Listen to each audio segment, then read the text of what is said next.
मल्लिकार्जुन सांगली कोल्हापूर पासून भेट देण्यासाठी एक सुंदर ठिकाण, ज्याला विलासगड देखील म्हणतात, जिथून आजूबाजूचा हिरवाईने नटलेला परिसर पाहायला मिळतो।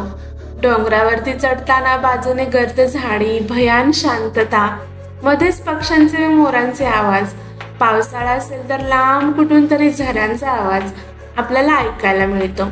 डोंगरावर चढताना फुलपाखरे स्वतः आपल्याला रस्ता दाखवतात। चला तर मग मंडळी, आज जाऊया अशा या सुंदर ठिकाणाला भेट देण्यासाठी।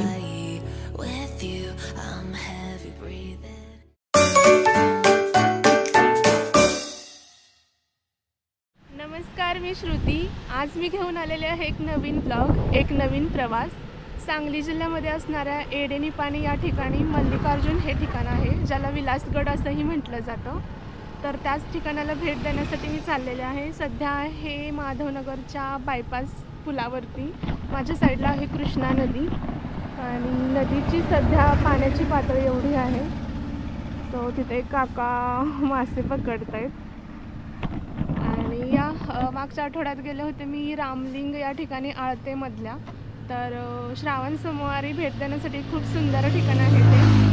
आणि मल्लिकार्जुन या ठिकाणी सुद्धा शिवालय आहे, आणि या तर तुम्ही त्या ठिकाणी सुद्धा भेट देऊ शकता। आजचा हा प्रवास कसा होतोय ते बघूयात। पाऊस थोडासा रिमझिम चालूच आहे, आणि या त्यामुळे हे रेनकोट वगैरे घालून चालले।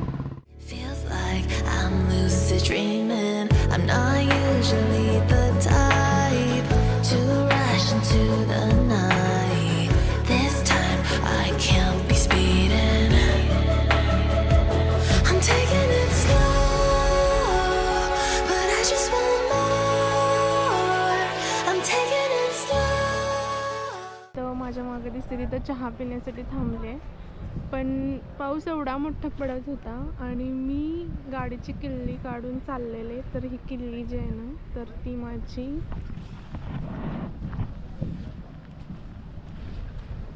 इथं पडलेली होती, आणि मी तिला तिथं गाडीजवळ सगळीकडं गाडीच्या पुढच्या डिक्कीत वगैरे पडले का काय हे सगळं बघत होते। तर मला माहिती नाही की काय प्रॉब्लेम आहे गाडीचा आणि या किल्लीचा का नेमका माझा, I don't know.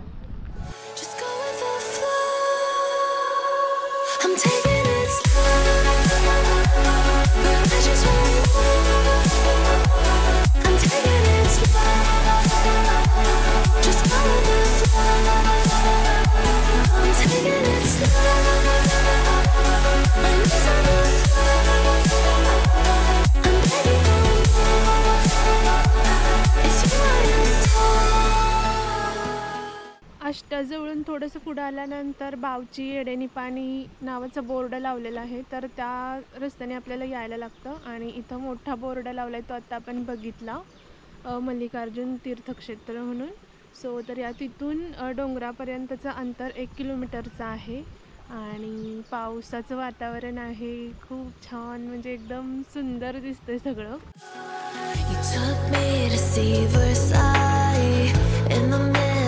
July, I'll fall into the deep end, giving into my feelings, afraid to go on this ride, I'm scared to crash inside, this time या ठिकाणी पोहोचल्यावर समोरच प्रवेशद्वार आहे।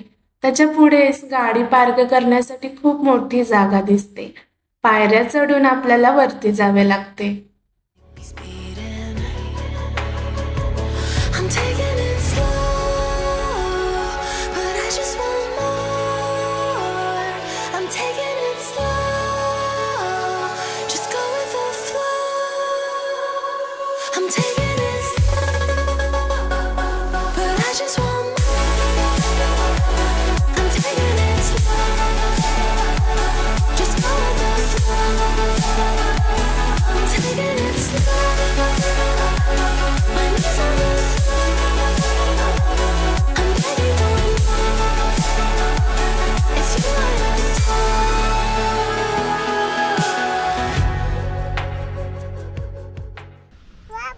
Bye bye. देवबाप्पा करून आले तू?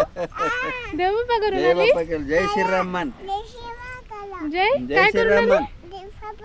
200-250 पायऱ्या वरती चढून आल्यानंतर इथं हे एक आपल्याला असं छोटंसं मंदिर दिसतं. तेही महादेवांचंच आहे आणि स्वयंभू पिंड त्याच्यामध्ये निर्माण झालेली आहे. तर जाता जाता तुम्ही त्याचंही दर्शन घेऊ शकता.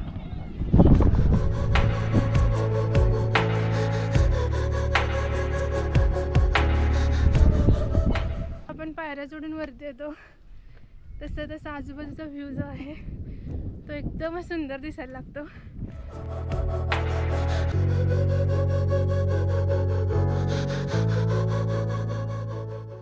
जवळपास 500 ते 600 पायऱ्या चढून आपण मंदिरापर्यंत पोहोचतो.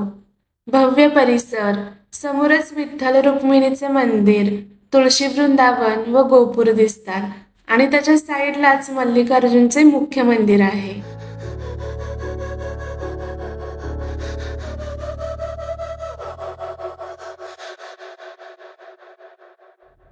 आतमध्ये श्री गणेश, नागदेवता, शिवपार्वती, खळीचा दिवा, नंदी वगैरे सर्व आपल्याला पाहायला मिळतात. या ठिकाणी श्रावण सोमवार आणि महाशिवरात्रीला खूपच गर्दी असते आणि पावसाळ्यात भेट देण्यासाठी तर हे एक उत्तम ठिकाण आहे.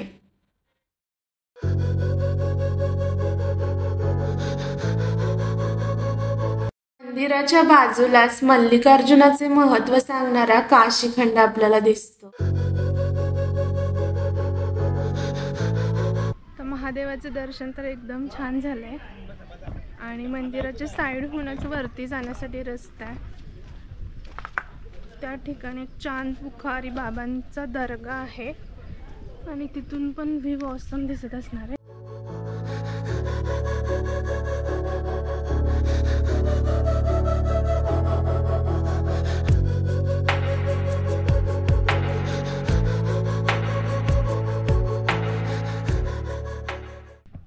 पडलाय आणि थोडंसं शेवाळल्यासारखं झालंय. पाय सटकताय तिथून. पावसाळ्यात येणार आहे आणि त्यामुळं काळजी घ्या गडावरती चढताना.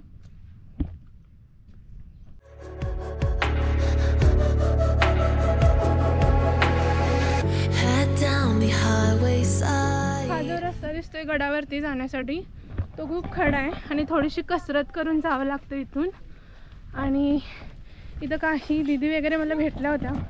त्या बोलल्या की इकडून जायला वरती प्लेन रस्ता आहे, तर ती दुसरी वाटसुद्धा तुम्हाला दाखवते जेणेकरून तुम्हाला या रस्त्याने जाता नाही आलं तर तुम्ही इझिली इकडून वरती जाऊ शकता.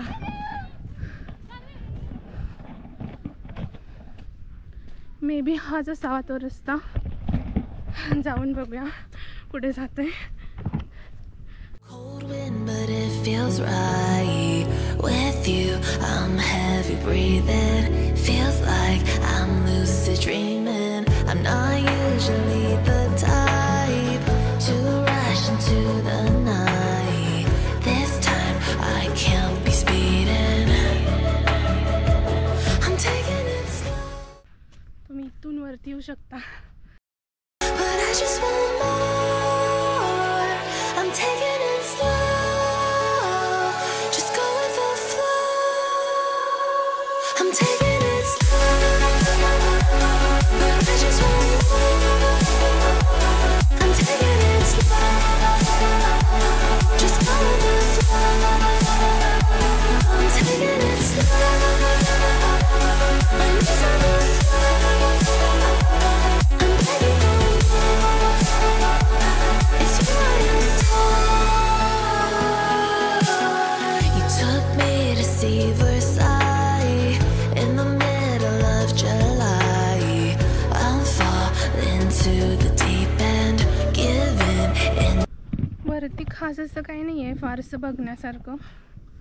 दर्गा आहे आणि एक पडकं बांधकाम वगैरे दिसतंय. तर या किल्ल्याचा उपयोग शिवाजी महाराजांच्या काळात टेहाणीसाठी केला जायचा.